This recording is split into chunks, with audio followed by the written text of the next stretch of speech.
There's some good ones. There's some and there's some gnarly ones as well, but funny nonetheless. One thing I don't want to do is revel in somebody else's misfortune or pain. And if we're going to do that, let's make it my misfortune and my pain rather than somebody who you're never going to know, who doesn't know I'm telling the story. And we have a game start. So this is the semi-final of the Masters Tournament. Welcome everyone. If you're watching this on YouTube and you like what you see, please give us a like. If you like the content, hit subscribe.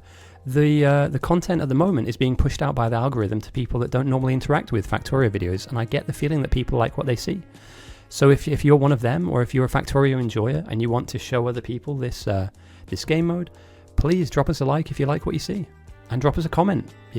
I'm happy to answer any questions you guys have or take any feedback that you may have, because the channel is growing, and with that, hopefully the standards and the bar will rise, and we'll end up with a better product overall. So we are in the semi-finals of the Masters Tournament. It is Dr. Claw on the south versus califerbop on the north, and at the end of this game, one of these captains will be stepping away, and one will be promoted to the grand final. We could potentially have a tournament-winning captain sat right now in this lobby playing right now. We spoke earlier on. They didn't pick you, Swistu. Remember, there's two rounds, so you might be in a holding pattern. So there's 500 seconds until the next picking phase. So you'll get in, mate, 100%. These teams will be much larger than they currently are. But welcome in anyway, mate. Welcome in. We mentioned at the beginning of the game the pick phase, and this is something to keep in mind here. The South have some of the most old school players in our server. I'm talking about people that have been playing this game for years now, almost as long as me, and a few even longer. So we have the OGs, and I'm talking the true OGs here in the South, on Team Dr. Claw. The North have a fusion of some veteran players and some new up-and-coming good players, as well as some supporting very new players as well. So the likes of Zero Sun and Red Wraith, who are newer to the scene. I'm not saying they're fresh or brand new, but they're not as established as your likes of your Neuro, or your Pavev, or your Teomarks, or even your Qkrat. So we're looking at the old versus the new here. Who will win? Which philosophy will dominate? And as we can see here already, there's no messing about. The blueprint has gone down. Smelting stacks from west to east. Rimboggler is getting that blueprint set up, ready to go. I can imagine down the line we've got a couple of people moving out for outposts already. And one notable person, I don't want to put pressure on them. Pitta is a top 10 world record holding speedrunner in the any percent category, as well as many others. And he is on Team South. Somebody has lit the beacons to Gondor, and Gondor has called, and Pitta has arrived for Dr. Claw. Good evening, D United. I hope you have a good, nice game as well, mate. This will be a banger. This will be a banger. It's a bit unfortunate, but nevertheless. Oh, welcome, Tech Priest. It's been a while, dude. Hope you're having a good weekend. Hope the weather's nice for you, dude. Today, finally, we're managing to get something that resembles sunshine and something that resembles some level of heat. So wherever you lot are in the world watching from, whether it's later on YouTube or even right now with me on Twitch, I hope you're having a good weekend. I hope you've had a good weekend, and I hope the weather is good by you. And if it isn't, get under the duvet, wrap yourself up in a blanket, get some cocoa and a snack. We are in for an absolute banger of a cozy, competitive game of bite battles. A semi-final. And these are rare. We don't have these that often. In the course of a year, potentially we'll have 3 or maybe 4 tournaments, the majority of which are 1v1s, one person's skill versus another. Team v team or captain versus captain is a completely different animal. And so winning one of these is bragging rights for almost an entire year. So yeah, we're about to see. And I don't know if we have to call the winning captaining anything. If we have to call them Lord or like Sir, Your Highness. Is there an official title for a win like this? Feel free to drop me a comment and let me know what you would call, what would the winning captain be called? Oh, planting spruce. I like it. 800 saplings. Jeez.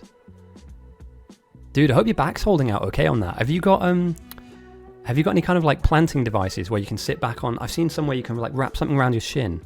It's like a little rester, and then you can sit back and relax. Because, dude, my back would be gone. And we spoke earlier on what OG in my name stands for, and it does mean officially geriatric. I'm old, guys. I found a grey hair. Yeah, back in my day, I used to get chased to school by T-Rexes. Okay, so the smelting line's now coming in from the south, it looks like. Or is this just the blueprints? No, this is the actual southern smelting stacks. As well as some more. Okay, so are these going to be what? Is it going to be stone and steel? Or are we just making use of maybe like the iron that's here and maybe they're mixed? Interesting. What level am I? Wait, hang on. What do you mean? What level? I'm confused. I've lost my train of thought. In age? I don't want to give myself away, but mid-30s. Mid-30s.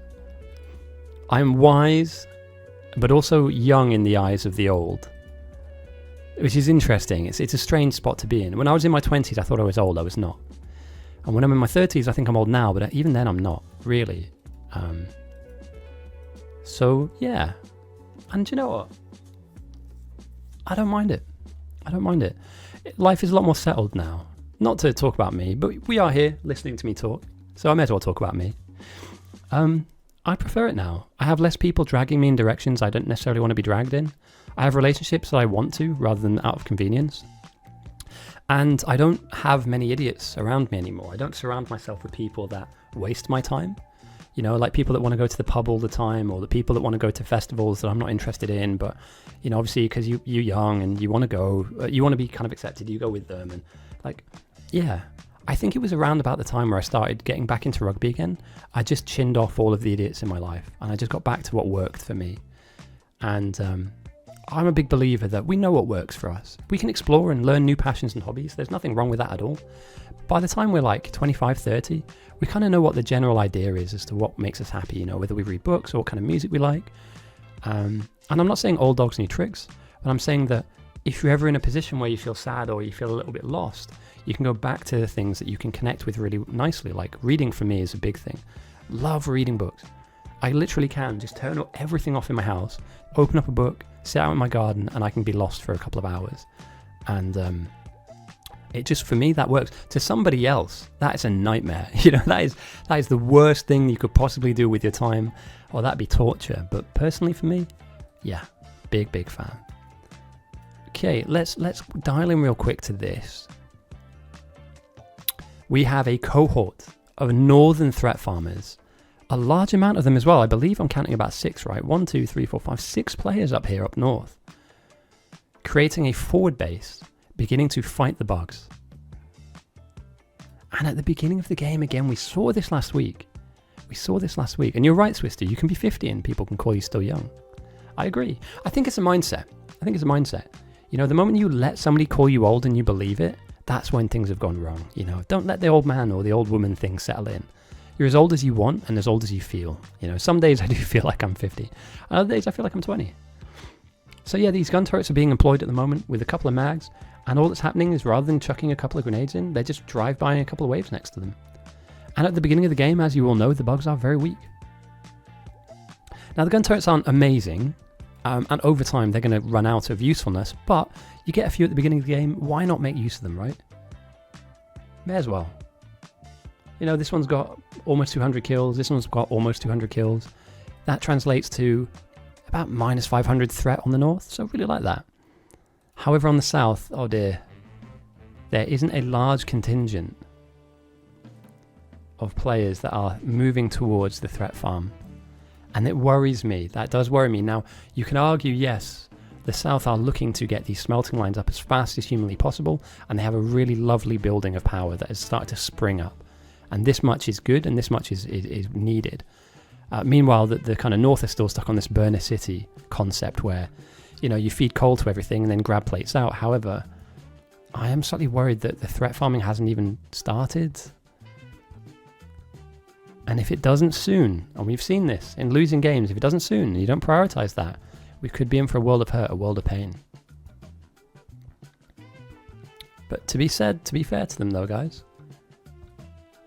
this is very, very quick. Got some mixed mining out here. with Neuro and Teo. Neuro obviously being one of the final captains in this as well. So Neuro still has a chance to make it to the grand final. His semi-final game will be in 2 weeks' time. That was the earliest we could get both of the captains ready and to have that free time block available for us to run it. So for anybody new that's watching, I will be making a DLC run, my first ever DLC run in the 2 week time period that we have. I'll still be casting the weekend games as well, but I'm certainly going to try and dive into the world of Space Age for a couple of weeks. And it's going to be fun. We're just going to chill and just take it easy. As this music is pretty chill, right? I like it. I could get down with this. I'm worried about having 2 smelting lines here, to be honest. Jason Gross goes south. Soldier goes... Damn, dude. How many main base builders do North have? They have Jimmy, Enkling, and the Soldier. 3 of the best main base builders are all on North. Swistus is in the game. Everybody, deep breaths. Swistus has arrived. Now, no pressure, Swistus, but it could be on you. The game-winning maneuver could be here. It could come from your gameplay. So get ready, mate. Glory awaits. But we have an incredible opportunity here right now to witness an amazing game of Biter Battles. Hopefully one that goes down as legendary over time. And if not, it'll just be good fun, you know. That's what I'm here for. I'm here for a laugh. Here for a bit of fun. And hopefully we end up seeing some really good high quality stuff. And at the moment, look at this. North are going for not only threat farming themselves, but they are beginning to set up the semblance of a green spam. Where's Southside is? What are they doing? Okay, some mixed smelting here. It's taking its time to come up. Trico's got something in mind. Bastic is on his own over here. I'm not exactly sure if Bastic is a threat farmer. I can't say I recognize the name. Sticklord and Pitter are probably one of the faster components of the South right now. So Tiermark's in... Okay, so these 2 outposts look pretty strong. Main base is just crawling with players at the moment. Let's take a look at research. Who's getting there first? Who's up and running? Both teams building red at exactly the same time. I'd expect nothing less. The North are ahead in the research. They've produced 143. They've consumed 143 red. The South is slightly behind. And 50 red jugs in this early stage of the game. Honestly, over time, if that gap begins to expand, there'll be a gap in our research. You know, one team will be ahead in that sense. And again, having a lead doesn't translate to an automatic win, but you have breathing room to make a mistake or two. And just as you said that, Tech Priest, I was going to zoom out to take a look at where we go after red-green. Oil is... It's uncomfortably far away, and it's uncomfortably limited until you start moving out towards these outposts. You know, you need to... I potentially would send somebody over here. Down the line, obviously. Get them in a car, drive them out to this western area, and just say, look, mate, I know it's not fun, but I need you to just stitch all of this oil up and send it back home. No radars, get the pump jacks down, get the power out here, and then just send as much of that back home as possible because, you know, what's this? This is 4 nodes. And then the nearest one to that is another, 2, 4, 6, 8, 9. So 13 nodes in total? You can run a base off that, but you can't expand a base off of that. So, interesting to say the least. And another interesting thing, like, why are we... It seems to me like we've got 2 smelting ideas coming down now in main, and this might be a reason for this. It's a semi-final after all, so potentially maybe this copper, this iron, this stone comes into this smelting stack, and then potentially this iron, this copper, this coal, and this stone? This copper? Dude, you're having to reach far for that, holy. Okay, yeah, we'll come back to this. I'm confused by the South's main base, but as you can see, they have one. North at the moment are just about getting themselves up and running. Where they've taken advantage early on is in twofold. One, up here in the north, they are threat farming and it's going relatively well for the early time in the game. And secondly, they already have some green spam. Again, early game, normal difficulty, green spam is 100% effective, 100% efficient. I just, like, who's effectively working on this?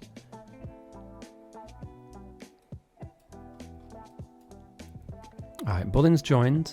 Bastic's put threat in his title. Okay, so we have a threat farmer here. Will they be as good as this 6-man team up north? Because this is a lot of people working on one problem, and Atrixon is on that as well. So we have more names joining this upper portion of the northern team. Red Wraith, double H2, double air 2, clutch, Atrixana, Zero Sun, full frontal, and Adavad, as well as AB729, and Lameness is up here, probably grabbing patches, but maybe also helping out too. So you're looking at a good 7 or 8 people up here, threat farming, with spam added into that. And there's a couple of minor efforts out here with Trico and Qcrat, and again, it's nothing to sniff at, but yeah, come on guys, get onto it. Start working this out, because you don't have long. Don't have long at all. And to me, this will be delicious. This outpost, if the South have any chance of sinking their teeth into a grand final, I mean, having Pitter on your team may be the one. And if they can create military spam off of this, the North are in for a rude and painful surprise.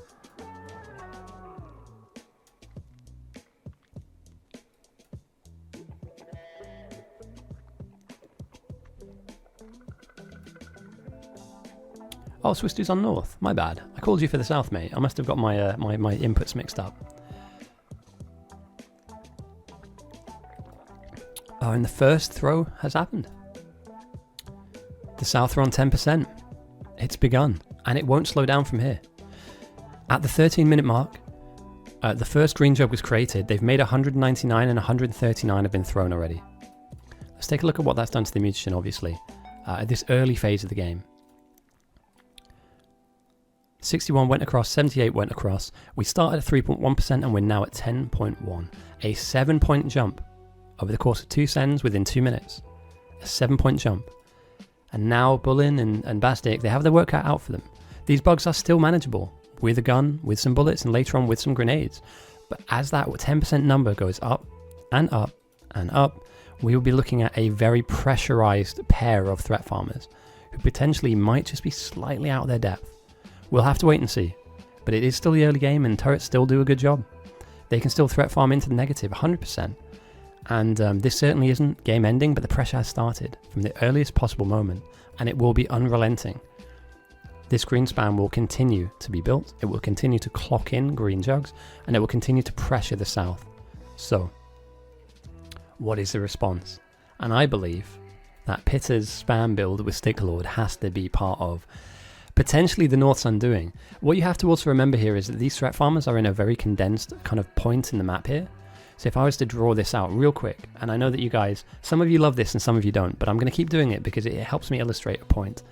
Let's say, for instance, blue, and I'm sorry if anybody's red-green colorblind, so I need to use like colorblind friendly colors, if that makes sense.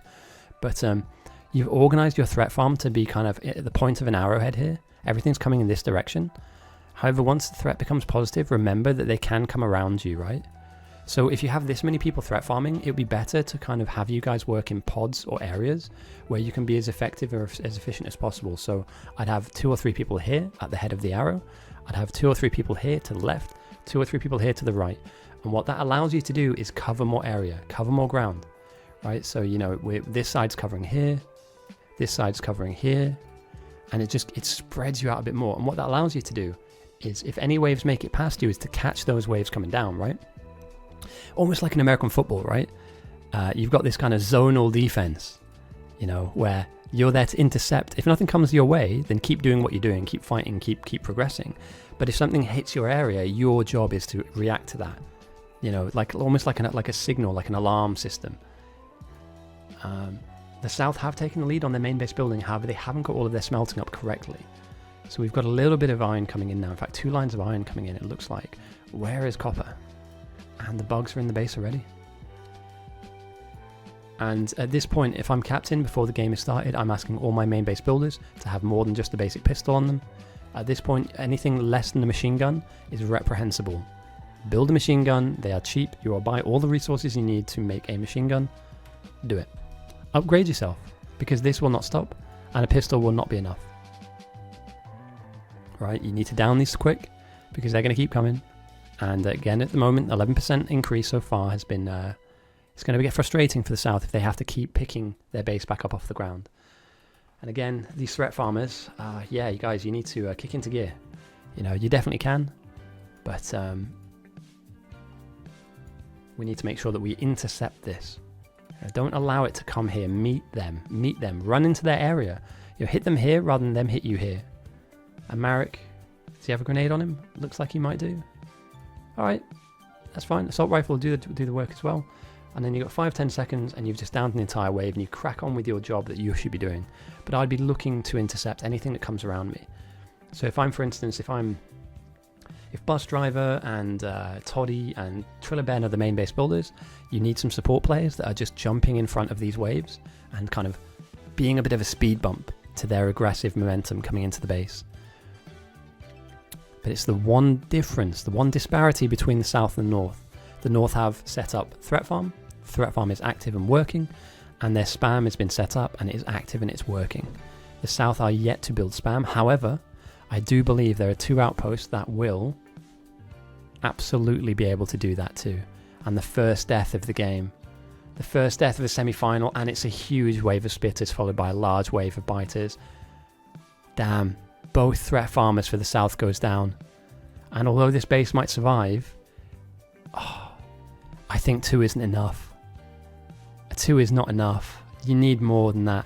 In a team with so many bodies, I mean, we're looking at over 20 people here, right? I'll take 5 or 6. I'll take 5 or 6. You know, grab Marich, Gaming Guy, obviously was down there. You know, grab Jason Gross, grab Cheesecake, grab all these people, you know, grab all of them and get them threat farming with you, because your builders don't want to be doing this. And that is a one, or the first, hopefully not of many, missteps from the South, is they've paper thin defenses at the moment in terms of the manpower they're allocating to this. And again, that then unfolds itself down the line on top of bases like this. And look how laterally that wave has come into QCrat's base. QCrat does not want to deal with this. Does not want this happening right now. Belts have gone down, smelting lines have been destroyed. You know, they want to be building spam. Currently, nothing is really being kind of dragged into these boxes because this hasn't been fully set up yet. And more waves crash in. The threat farmers just about make it back to their base. At 16%, these bugs are more than manageable, but yeah, waves now crashing into the main base. Oh, damn. Guys. Not like this. We need a resurgence. We need thoughts and prayers for the South. This is kind of big. Losing assemblers like this is kind of a big deal. Not running to the wall straight away, kind of a big deal. Get here now. Don't stand here. Like, why? I don't want to call these players out, but like, do you not see this? Do you not see this? It's a semi-final, guys. If you're not acting and reacting, I'd get you out the team. I kid you not. And I know that people have lag and people are talking and stuff, but you need to have your eyes on the swivel, guys. So I'm not calling people out. I'm just saying, if you're on my team, if I'm in a semi-final, I need you to be looking out. And they can stabilize here for sure, but some waves are going to start crashing into things which they don't want waves crashing into. The South are under the pump. Under the pump. But they're about to pull the trigger on what looks to be 1, 2, 3 potential spam bases. So I'm not too worried about them if they can stabilize. You know, those spam bases alone will throw the North out of rhythm. And even though they've managed to threat farm into the 2000s, which is obviously really good, and they have a lot of people to do that for them, like, yeah, this jumping to like 25-30% will really throw them off. They don't have defenders yet, and there is no wall. And they've been prioritizing some of their resources into green spam. So you'd hope that if, and again, it's a big if, and if people can make it to these holes, which the bugs are obviously coming through, instead of allowing it to just aggress onto their builds, there's far too many people in South to not deal with this. There's way too many. You don't get to this point without people not paying attention. I'm sorry. Pull up part of this wall and fill this gap. Sit somebody here or sit somebody out here in the trees and just fight them off. You might not want to do it, but you kind of have to, or it's game, right? 2 grenades and this problem's gone. 3, 4 grenades, done. 4 grenades, problem solved. Don't do that, you're losing stuff.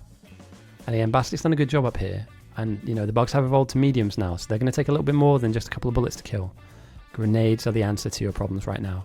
They are 22%, that 20% will rise. But Bastic has every tool that he has at his disposal to deal with this. We need to make sure the main base builders are able to do that too, as QCrat has a large wave aggressing down towards their base now. This is terrible timing. Qcrat has left their outpost just as a spitter wave comes in. And Qcrat calls it. Can't.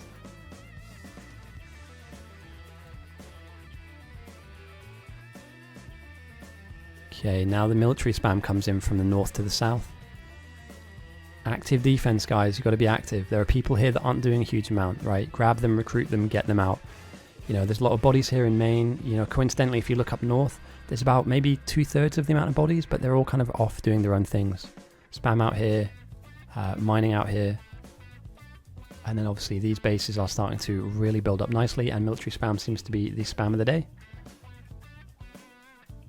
But is it on and is it working? That's my question. Do the South have anything for this? I hope so. I hope these guys can rebuild. It's not GG, obviously. But as most of you guys know, like, you know, if you don't throw a punch, they get to do whatever they want to you. You know, they're sat at 5% and they're threat farming hard. You know, where is our green spam on South? Where's our military spam? Why aren't we fighting them? Why are they fighting us and we allowing it to happen? This is effectively like that meme of stop hitting yourself, where they've just grabbed hold of your arms and they're just punching you in your face with your own hands. It's really poor. And the way that you beat this is, yes, you go for military spam, but maybe start off with a bit of green. Now, hopefully Pitta can deal with this. We have a grenade building here. 1, 2, 3, 4. Grenade's done. There we go. A few left to shoot. But you don't want to be dealing with this now. Or at all, in fact. I'd be asking questions of my threat farmers saying, hey guys, if you need more people, come down and ask for more. We have bodies to spare. You shouldn't be doing this alone. Alone, you will not survive against the pressure and the waves that are coming against you. You are on your own against a threat of 1,790. Bring a friend, bring 2 friends, bring 3 friends. Don't let your outpost deal with this. Qcrat could be throwing hundreds of military signs at the enemy if they didn't have to deal with this. That's the thing you have to level, right? It's a balancing act.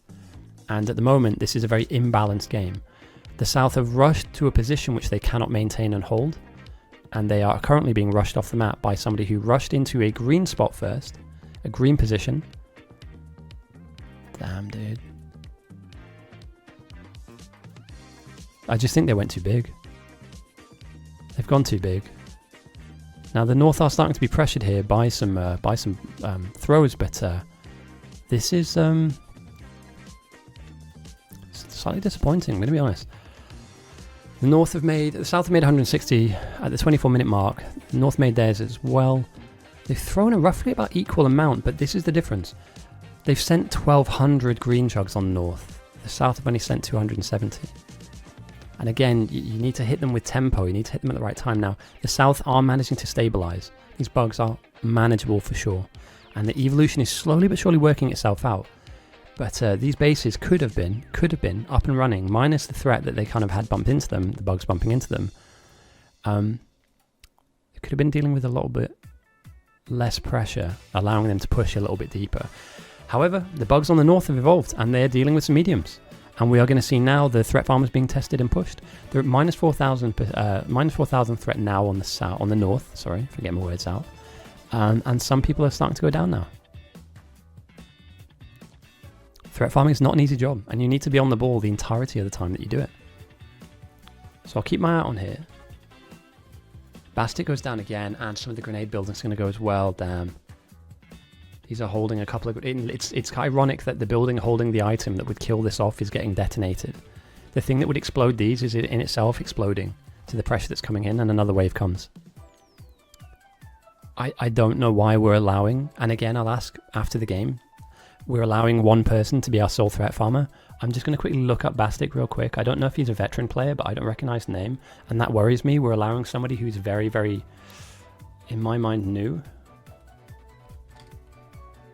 Unless this is a Smurf. Okay, so the guy that has less than 10 games, he has 4 wins on our server. Why are you in the semi-final letting him like threat farm on his own? That's wild. Again, we talk about mistakes. I think that's one of them. Genuine. I think that might be a mistake. Yeah, he has 4 wins and 6 losses. It's valiant effort, a gallant effort to defend with such little experience. But you've got to remember it's the semi-final, and they will be rattling through the progression of their percentage. So you might not have the tools required to defend this. And you'll see now he's gone for turrets, and I'm not trying to knock him, but Bastic will not survive this, and these turrets will not survive the next few waves that come. As you can see, there's no ammo in them, and even when ammo does get put in them, they get rushed down. Even if you grenade them, it's just an expensive mistake to make. Unfortunate. Throw grenades and shoot them. That's all you can do, and kite them.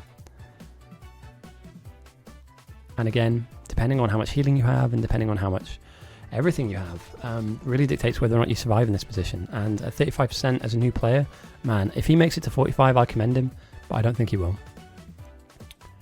I wonder why. I wonder why they've gone for this then. What was the point in going for military straight away and not going for green at all? That seems interesting to me, because obviously green is easy to make. You have access to it earlier on, and you can make it like similar to this setup where it's just kind of semi-automated, semi-hand-fed. You know, the South have certainly managed to get rocked off the back of some strong sends here. Almost 1,400 logistic signs from north to south, only 300 south to north. And they're even beating them in the military send as well. So, like, if you thought you were getting to purple in this game without pain, I'm sorry, guys. It's just not going to happen. And again, we see the builds, like, popping up. And they are, in a way, producing some things. But in many ways, not. I don't think that's the most efficient way of producing mill. Okay, got some mill kind of stacking up here. But the wall does, I mean, the wall's created here on south, to be fair. North hasn't got any defenses. Yes, they are experiencing negative threat, but I'd want them to just kind of throw the north off. That's what I'd want to do. If I'm the south, I'd want to throw them through a loop early game, get them to 15-20% as early as possible. And you're not dealing with stuff like this straight out of the way.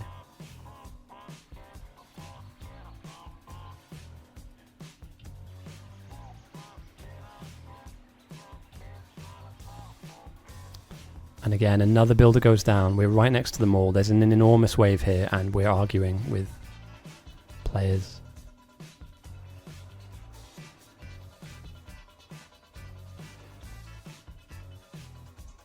Oh, that's frightening.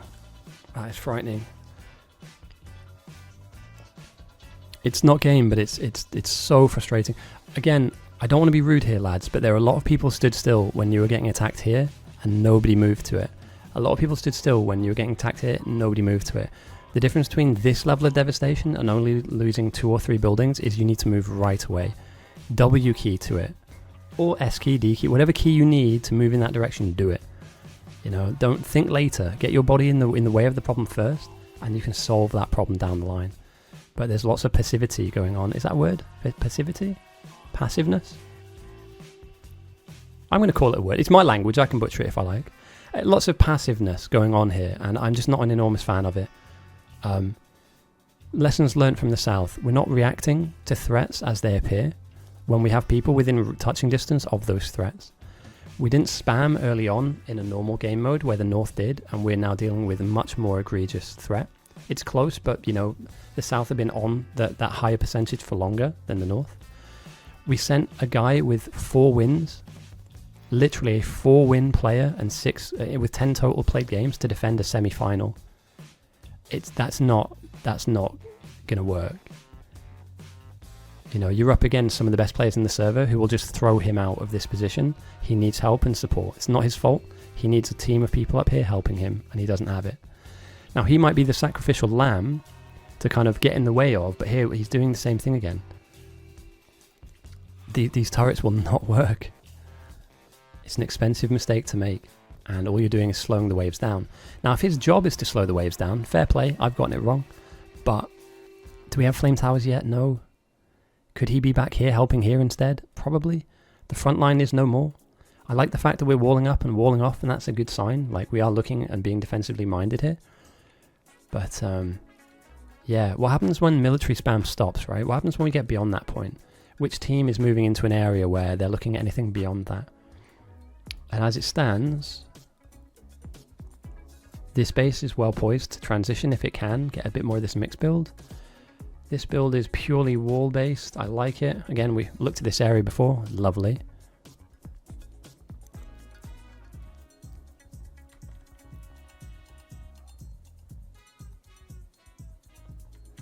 Somebody is trolling on south. Power is bad apparently on north. Okay, let's take a look.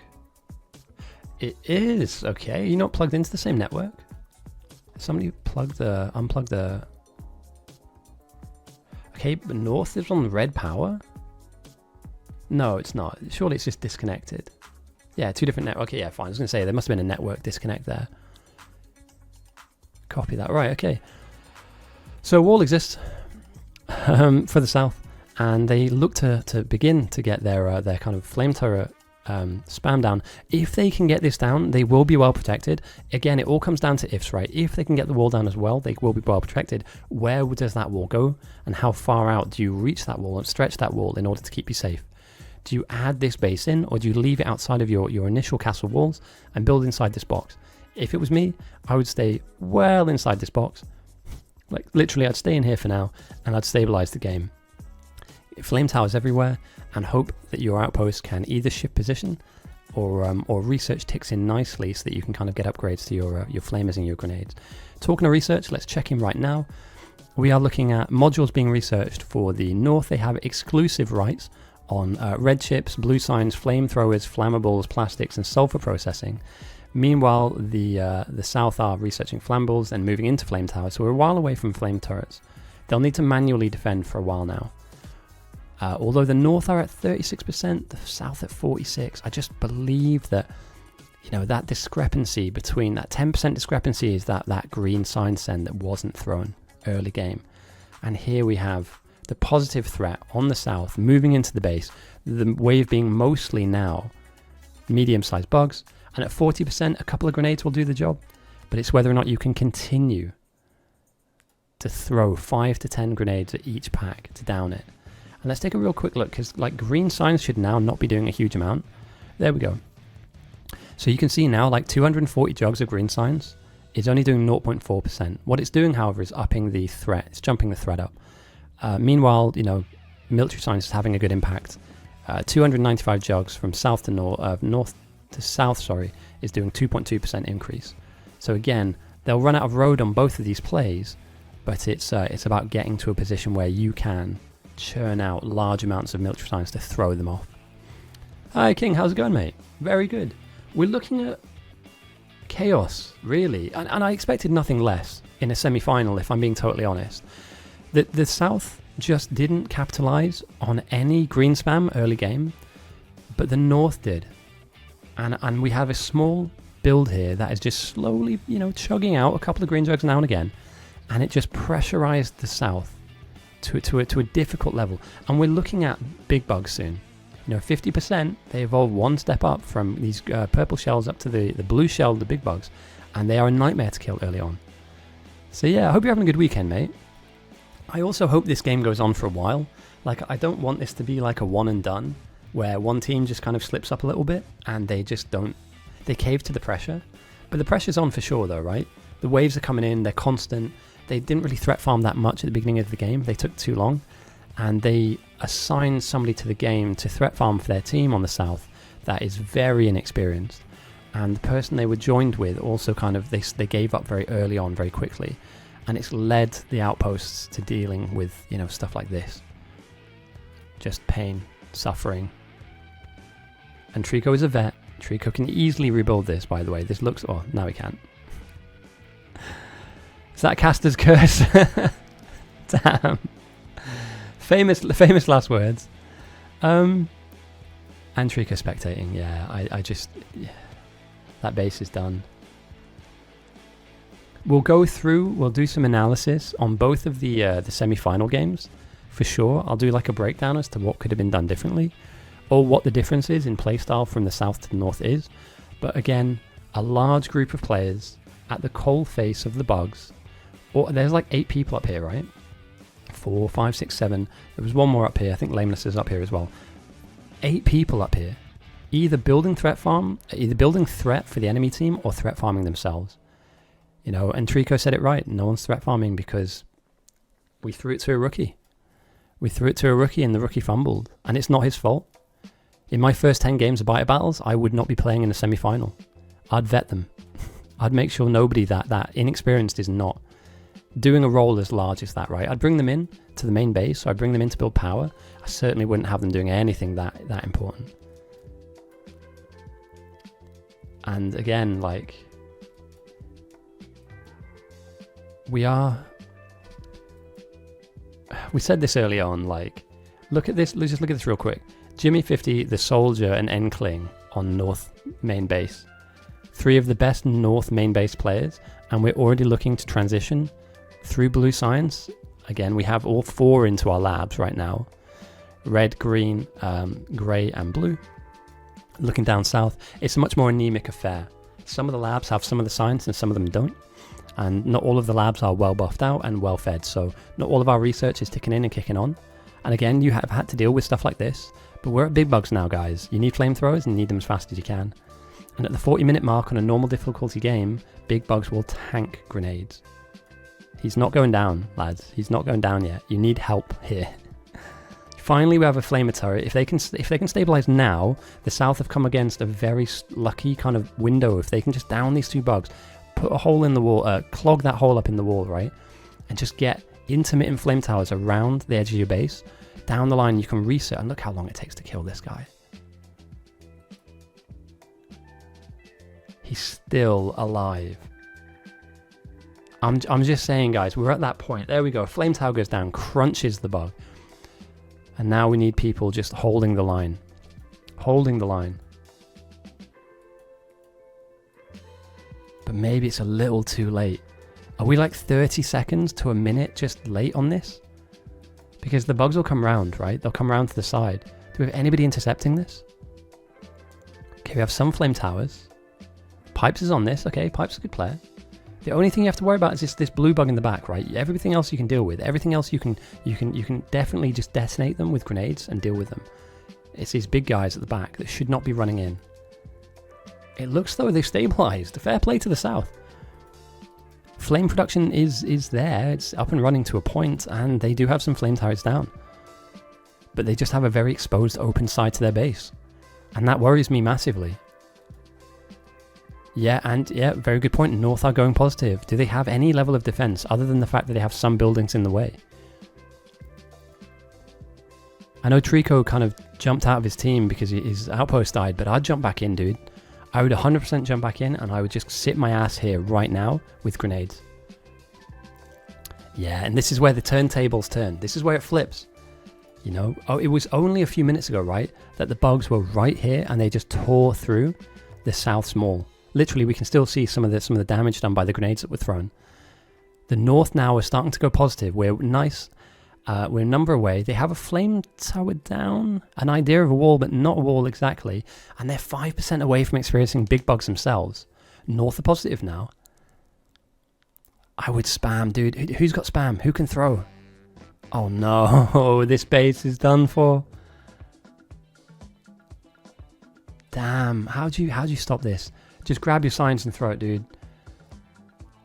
Grab your science and throw it. You don't survive this. You need to be an absolute ninja. There's so many blues. There's so much blue bugs here. And they're faster than you, and they hit hard as well. Like, all you can do is probably run over here to like a flame wall. You know, kite them away. Damn. And they've just disconnected one of the oil. Oh, shit. They've disconnected some oil to main base. That's huge.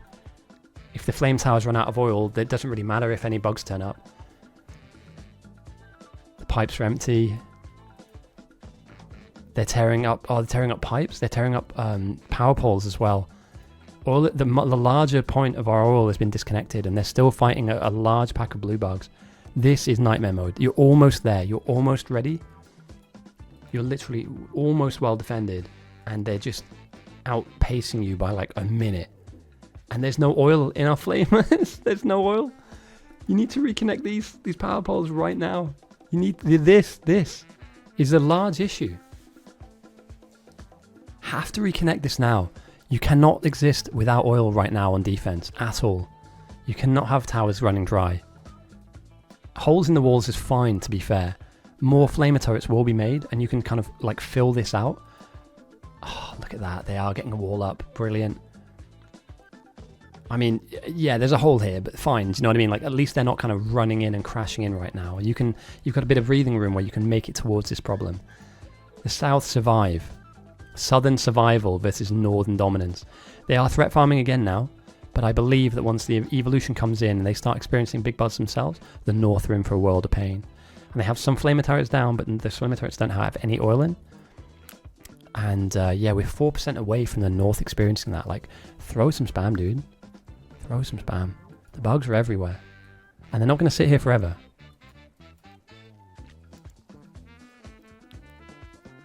But we do see the flamer towers doing some work.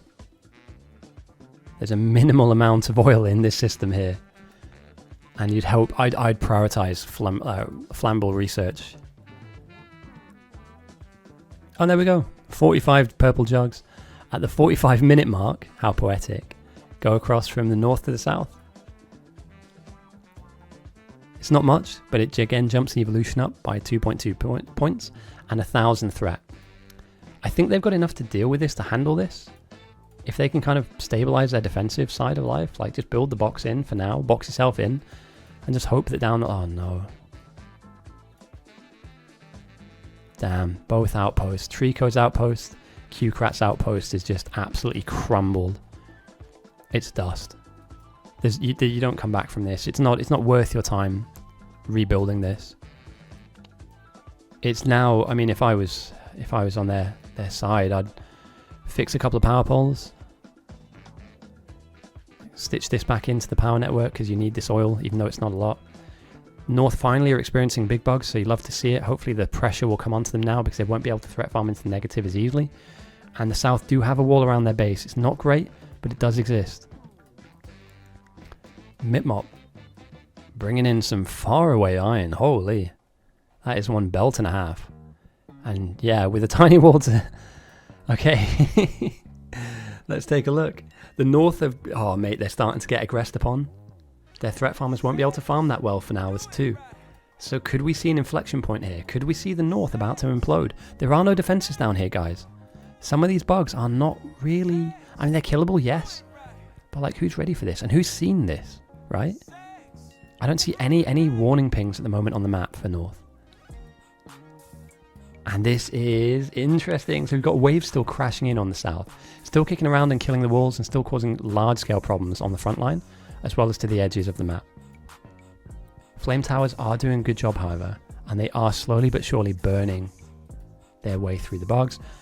Meanwhile, a wave of mediums, so not the big guys just yet. The big guys do exist. They are here.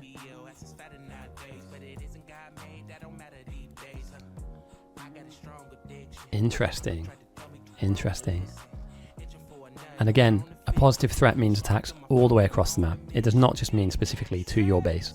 It could be to the outpost, it could be to your power block, it could be to this mix smelting, anywhere. Absolutely anywhere. And again, it comes down to which of the main base builders are ready for this. Because losing a couple of miners is nothing. Like, this is actually, they're quite lucky that there's nothing here. But again, if they don't intercept some of these, like, big bugs, where are the big bugs?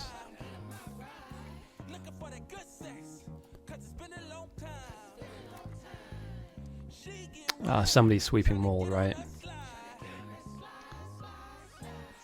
Yeah, somebody's sweeping wall. What? Why?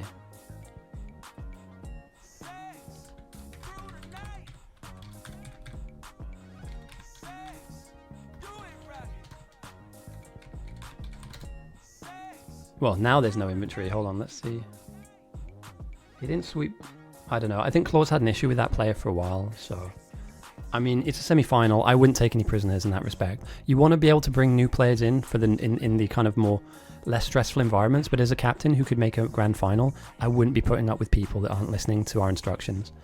You don't need to run it as a dictator, but if somebody starts going against what you're asking them to do, or if they start sweeping sign or stuff about, sorry mate, you're not playing this one for me. And you don't want to get a reputation as a player like that, right? You want to be a team player. You don't want to be the kind of person that just does whatever the hell they want and just expects their team to just go along with it. These are organized games, highly organized games. And oh damn, dude, look at this. Devastation. Where are we going with this? Are they moving into purple at all, or they're just expanding into more military signs? Damn, dude. Is anybody going purple at all? Neura's going into mill. No, they're not. They're turtling up. And they're looking to move into purple down the line, but the north certainly have the jump on the south for sure. It'll just be through absolute sheer belligerence if the south win this, through their defense.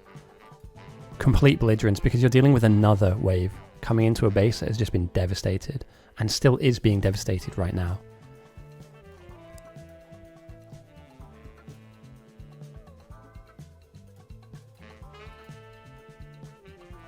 And we're starting to, oh, there we go. Finally, we have some big guys coming into play for the north as well. Some big bugs are spawning in. And over time down the line, those packs of bugs will be majoritively big over the kind of mediums and smalls that you see now. They're certainly not dealing with this level of pressure at the moment. But, yeah, dude. I'd be handcrafting if I can. Capsules. I'd be setting up capsule automation. That's got to be it, right? There's not a huge amount we can do. But we can capsule automate for sure in the main base somehow, somewhere. Even if you're just bringing in this mixed smelting. And let's just automate the hell out of poison and slows. And then just pray that we beat them with their lack of defense. Oh, dude. It's like misery porn. It's terrible. You hate to see it. You hate to see it. But these guys are shredding through this base. And is there anything you can grab? Is there anything? A couple hundred military signs here you can take. But again, it's more purple from Jimmy. We're at 68% on the north, on the south's bug strength. The north at 54. The gap is relevant, you know, and it's been relevant the entire game. They're just mowing this down now as well. They're breaking into the front line. They just don't have enough flame turrets spread out around the edges of their base, and probably enough walls to thicken up every time they lose a few. It's pressure. This is what we expected. We did not expect a slow-paced game. And the North have rushed themselves into a position where they can spam purple. But I don't know what drove the South to not spam green in a normal mode game. Not one outpost went green spam. And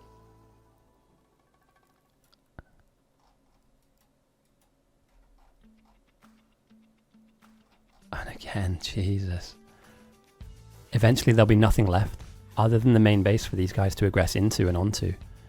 Again, I mean, they've done a really good job here kind of trying to stabilize. And yes, if they can kite the bugs down this kind of face of the inside wall, they will end up taking flame damage. But they're losing flame towers as well. Let's take a look at that real quick. I just want to see how much they're producing. Yeah, it is, dude. It is. It's like they almost got there. 2 minutes earlier and they were safe. 2 minutes earlier and they were safe. Although people going down on the north. Big bugs are causing the problem. And we do have we have a wiggly wall. And we know what wiggly walls give us, lads. Alright, okay. The north are getting smashed as well, guys. This is not as one-sided as we initially thought. The north are in the positive and they are getting smashed. I just wonder... is there a wave that's going to cascade down? Are these defenses going to die? Because I'd rather be on the South's defensive side of life with the multiple thick wall and multiple flamers. Obviously, they had a huge threat farm team. But again, if the threat farm has to stop because the bugs become too strong, they're going to make it through. And these guys are not easy to kill. This isn't the case of 1 or 2 grenades, 1 or 2 gun shots to the bugs themselves. They are mowing down the edges, the weak peripheral areas of your base. And this too thick wall, or this wiggly wall here, inherently weak. The North are in for a world of pain, and this base will not last very long. Because as we can tell, more and more waves will begin to build up. There'll be more majoritively medium and big biter strength, like here for instance. And yeah, you can kind of slowly but surely kite them into your base, but how many flame turrets do you really have? How much coverage do you really have? Not a huge amount. Are you protected at all in the main base area? Not really. So they are clinging on to dear life on the south. And the North are waiting. It's like they've got their chin out and an uppercut somewhere out of the dark is waiting to come in. Damn. My priorities, if I'm on the South right now, by the way, thicken this wall up and send everybody to an area, right? Literally, this sounds kind of super duper obvious. Carl's pinging out. Ooh, okay, first big wave. It's made it. Somebody shat themselves. Carl, clean up your mess. Big wave coming in here. Can Carl kite? Again, anything that goes down in main base now will affect main base production. It'll affect their purple production as well. This is a problem. There is nothing stopped these guys from coming in this deep. Not a single wall, not a single defense. And if it can come here, it can come all the way around here too. And they have poison capsules, yes, but the beginnings of an uncomfortable attack happen to the North now. And I just wonder, you know, they're breaking through. Have they taken too long to get their flame towers down? Because again, if you lose a lot of these, and I was going to go back to this stat before I saw that. The South have produced 108 flamers, the North 63. They've placed 39 to the 89 placed on South, and 17 have died, and 10 have died on North. A larger statistical portion of them have died. They've lost 10. They only have 39 down. 25% of your flamers that you've stuck down have gone. The South hold for now. Like, it's uncomfortable as hell, and they're 71% to the 58 of North, sorry, but like with no defense and the bugs breaking in regularly, I would go, yeah, I'd thicken up the wall and prioritize capsules, man. I just don't know if you survive Behemoths. Like, I don't know where you go from here. Where's the progression? We have some blue signs, yes, and we're aiming for purple, but like the North beat you to the punch on purple like quite fast. Yeah, 44 minutes in, we're at 56-minute mark, so 12 minutes ago is when the North built their first purple jugs, and this is looking pretty grisly, to be honest. Like, manageable, but grisly nonetheless. And the bugs keep getting stronger, and they just keep coming. Another pack comes in here. This outpost somehow has survived. Military almost certainly has kind of run out of road, and I would just try my best to get main base defended well, and hope and pray that if you can get your bugs to like 60-ish%, like stuff like this, catch them out before they've built their defenses up, you know, with waves of bugs that will run them down rather than just sit in the acid, you have a chance. You have a chance.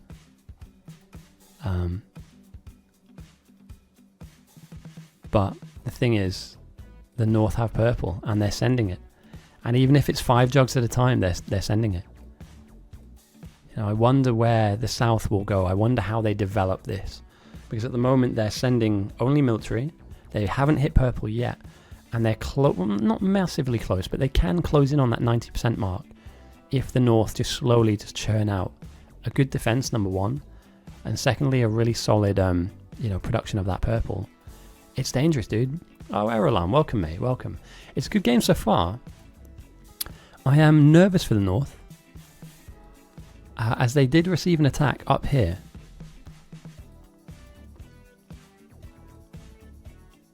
TO goes down, damn. And is this base transitioning into anything? It's all just mixed smelting, right? Lines are pretty clogged. I would heavily prioritize going for poison capsules. Yeah, slow capsules. Anything that can get them off of our walls for now. Build every wall you can, like literally max your stone patch out, and just spam as much walls as you can. And just weather the storm, but they're not building purple, dude. Like, there's no... Is this on yet?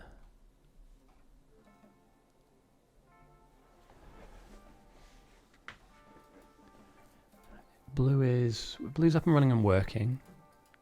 Let's take a look at research real quick. That's one thing I haven't managed to turn on too much. They're yet to still research purple. They're going for military 3, which will give them the capsules they need. They're going for advanced material processing and then purple. Meanwhile, the North are going to go for refined flammables 1 and 2. So those flame turrets will become incredibly more, kind of effective at their job. Do I hate this?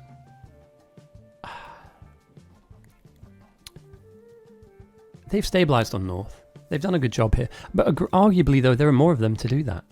Look at the team they have up here. This is a full security team. This is like a unit. You know, there's like 1, 2, 3, 4, 5, 6, 7, 8, 9 people up here on a 25-person team. Just building the wall, getting it done. Potentially this guy over here. I'm not too sure what his plan is, but potentially 10 up here.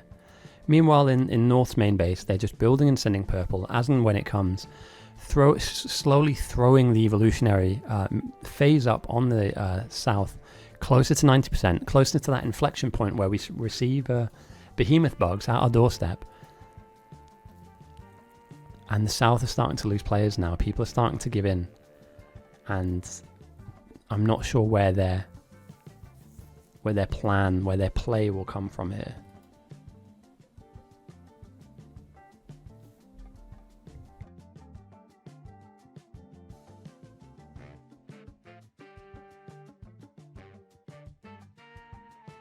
And the bosses come through as well. And there's no oil, boys. What's going on? We talked about this at the beginning of the game. Damn. We're missing a power pole. It's been disconnected. Fuck. Guys, get that back online. You need it. You need it. Because if that goes and this goes, you have nothing. And you already have very little of anything. Now, fair play, Whittle's come out here to make a hero play, and a hero play it is, for sure. You need this oil, and you need it like yesterday. But having your flamer towers tap out with no oil in them whilst you're getting hit with boss bugs is just alarming. And are these two different oil networks? No, they're the same network.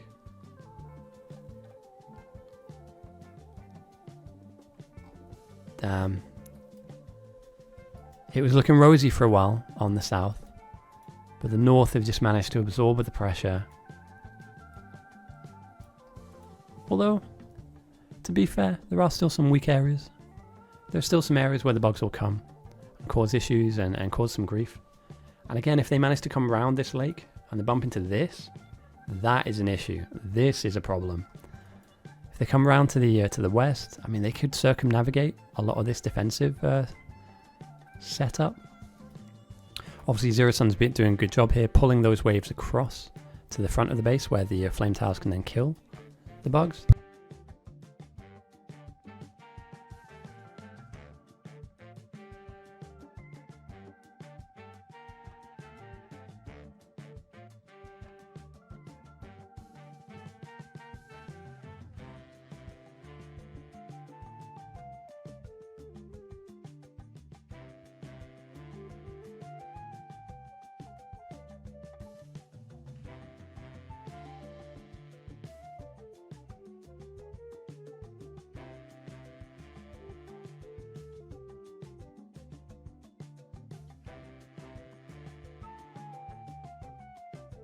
Okay, sorry about that.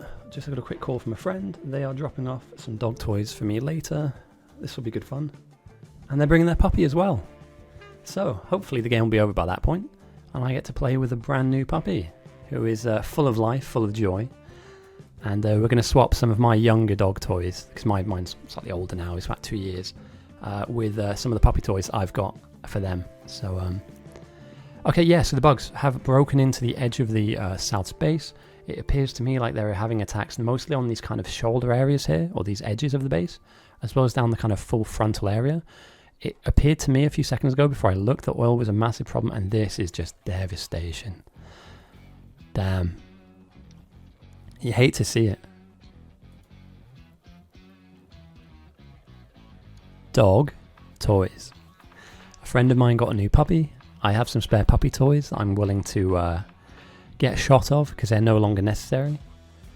So yeah, one ear listening is absolutely fine, but please don't misquote me. I don't want to get like red flagged or black, whatever the flag is, where you get taken down for talking about certain types of content that obviously doesn't fly well. So far, I haven't managed to annoy the algorithm gods, whatever thing the algorithm set up on.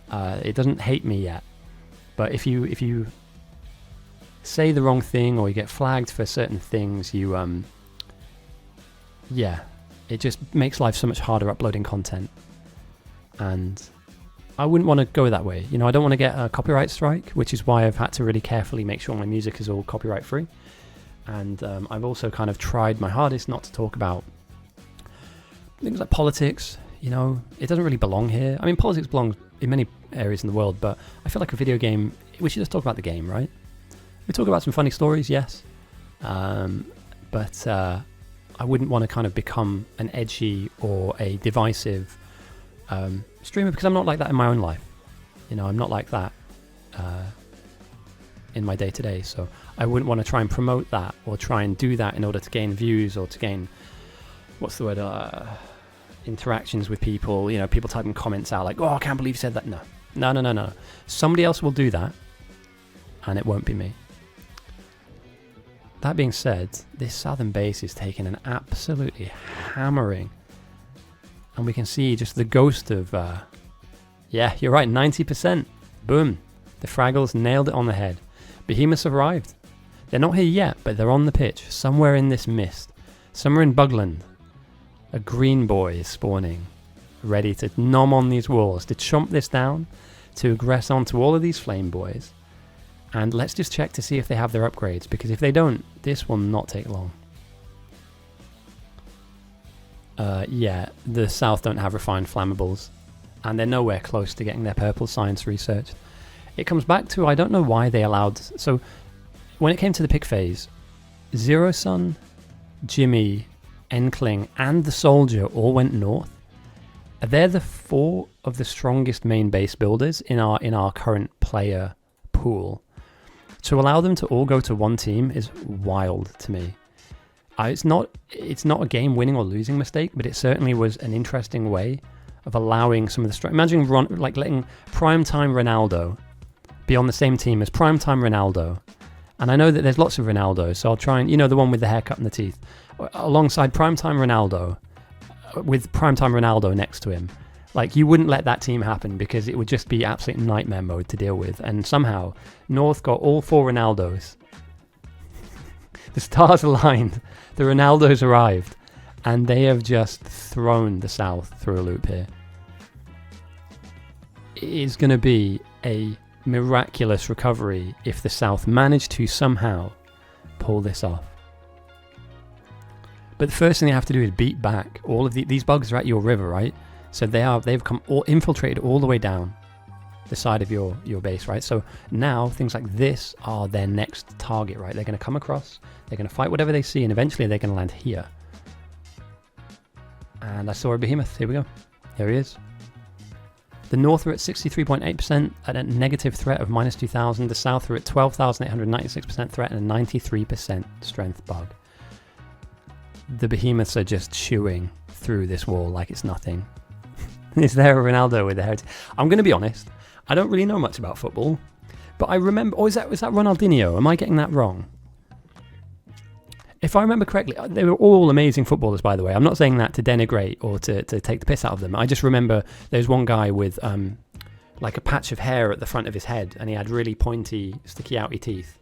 And he's a really good footballer, by the way. He won a World Cup, so he's better than me, obviously. But imagine having all the Ronaldos on your football team. Like, you win that game every time. Like, and here we go. Bugs have arrived at one of the weakest parts of the base. We talked about this for weeks, guys. For weeks and weeks and weeks. This is a sideswipe. They happen in every game.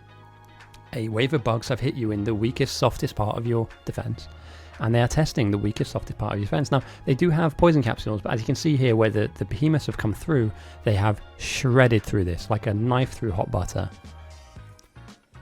And I know I got that saying wrong, because it should be hot knife through butter, but it kind of works both ways, right? Because a knife goes through hot butter and a hot knife goes through butter. Regardless, it went through. It sent itself through. It opened the door and went, hello lads, what's going on back here? Flame towers, don't mind if I do. Just take a quick shower in this flame tower. And here we have it. Behemoths have arrived. The base is going to be tested. Purple it's far away still.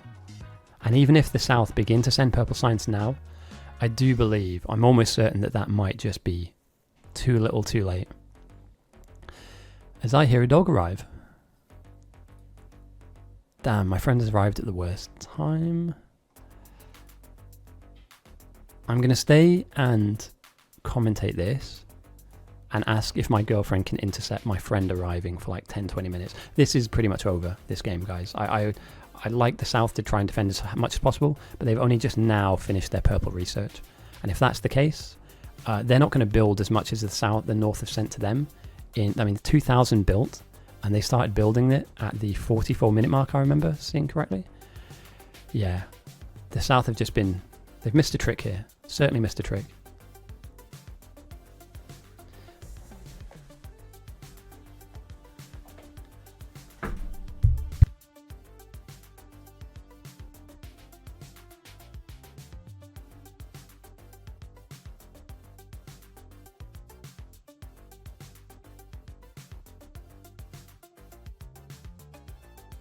Give me 2 seconds. I'm just going to quickly say hello to my new guest, and I'll be back very shortly. I'll try and follow on one of the threat farmers. Give me 2 seconds, guys. I just don't want to be rude and ignore this person who's just come to my house. So I don't want to miss the end of the game, but I will follow this till the end. So let's follow somebody for now.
Okay, I am back, and they are more than happy for me to just carry on. Just going to hand off a load of old dog toys. What have I missed? What have I missed in the last minute or two since I've been away? The bugs are in. 97% on the south, to the north 65%, so they haven't managed to really build up the north's aggressive threat farm. South have purple now, which is good. Have they built a lot of it though? Because this might be a little bit too late here. Do you know what I mean? This could be a... Oh, damn. Okay, they have built 42 already though. Sent 24. So it's coming in, but is it a bit too late?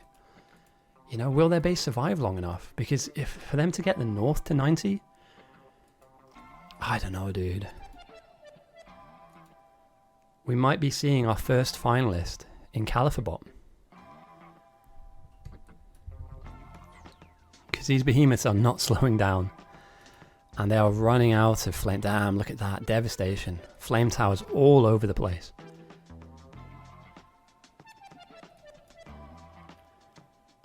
This is absolute chaos for the south. I wouldn't want to be in this position. You're effectively playing somebody who's going for the grand title, right? Both of you are, but one side, I believe, won the pick phase and then executed the game phase of the game much more efficiently than the other. And again, it's not going to be long here to, these bugs eventually tear through the main base and sadly tear through the purple science build that has just come up.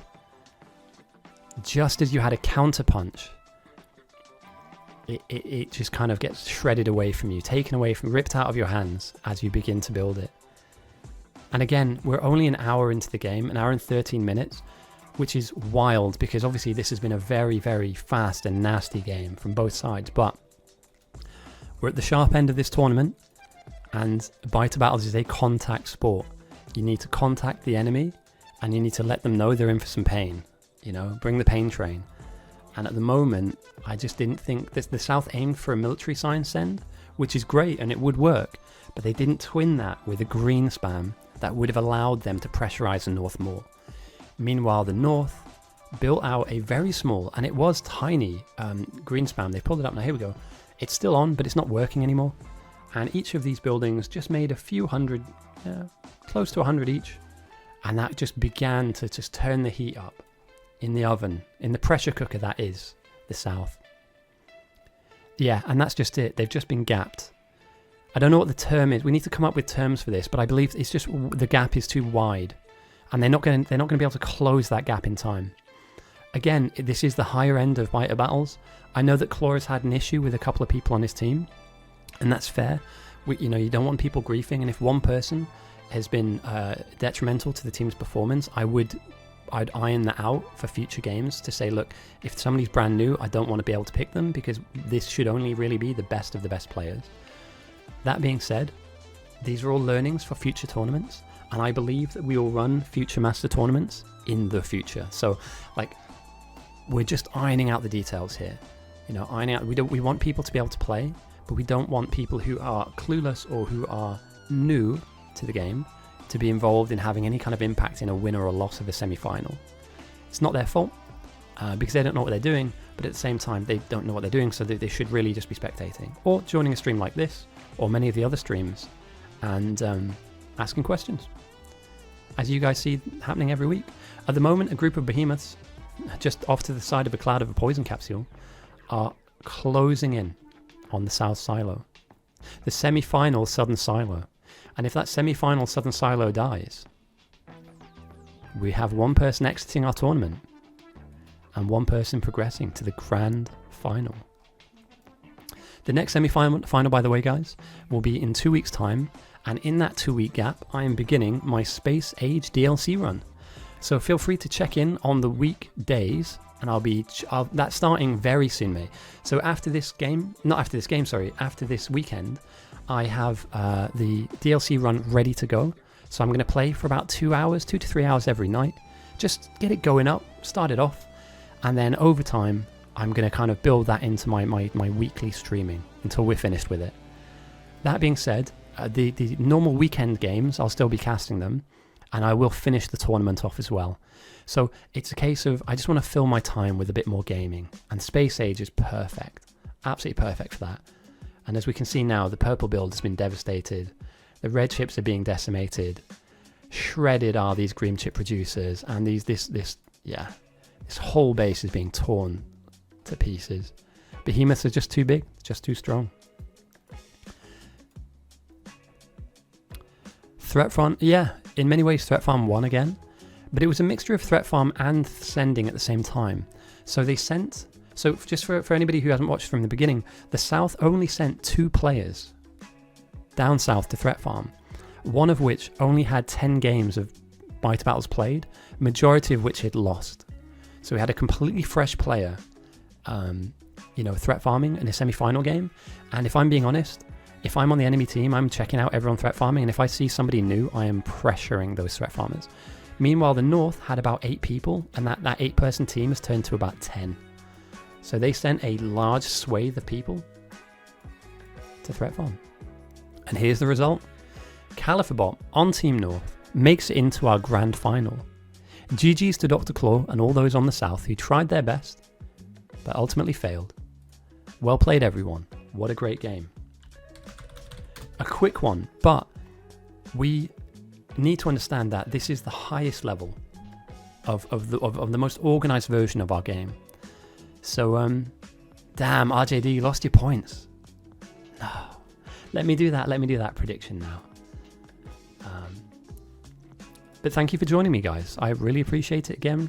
Thank you for the follow, by the way. I saw that come in just now. Overtone, thank you for the follow, mate. I really appreciate you. I hope you're enjoying the content. I hope you like what you saw. This was a very fast game, but it's a semi-final after all. So we can expect nothing more, nothing less. The bugs came in and did some damage, and that's just what they do. Damn, a lot of people voted from the South to win. Interesting. That's a big swing of pot noodles. Well, enjoy. The North voters have it this week.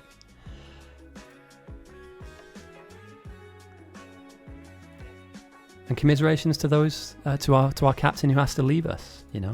The final captain, if I remember correctly, let me just get my Discord up real quick. That's a lot, that's a big swing of pot noodles going in one direction. RJD is rich. No, sorry, he's poor now, my bad. Not rich. Rich in friendship. And okay, so the next captain's game is the 5th, which I'll be casting. And then the next semi-final is Neuro versus Clutch. So Neuro or Clutch will meet califerbop in the grand final after that semi-final game. It's been good fun. I wish it went on for a bit longer, but you know what? I'll take it. This has been a really nice game to cast, guys. I don't know what you think about it. Neuro versus Clutch. Who do we have on that one? Neuro versus Clutch. I kind of want to say Clutch, but Neuro's got some tricks up his sleeve. And I bet you they'll watch these games back to try and learn about who did what.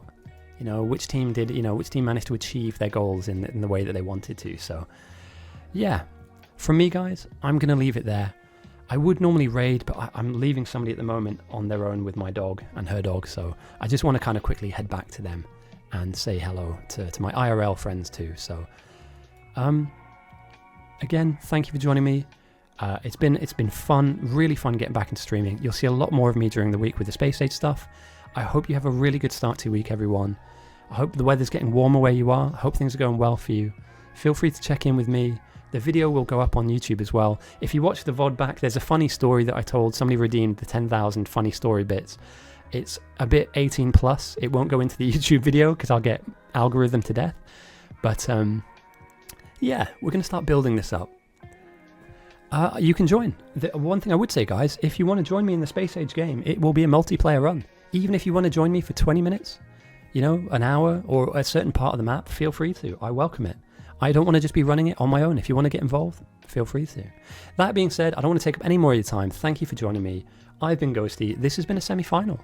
There's one more to go, and then we have the grand final to cap off who the best captain is. I hope to see you there. Thank you for joining me today. I hope you have a great rest of the week, great rest of your weekend, and I will see you very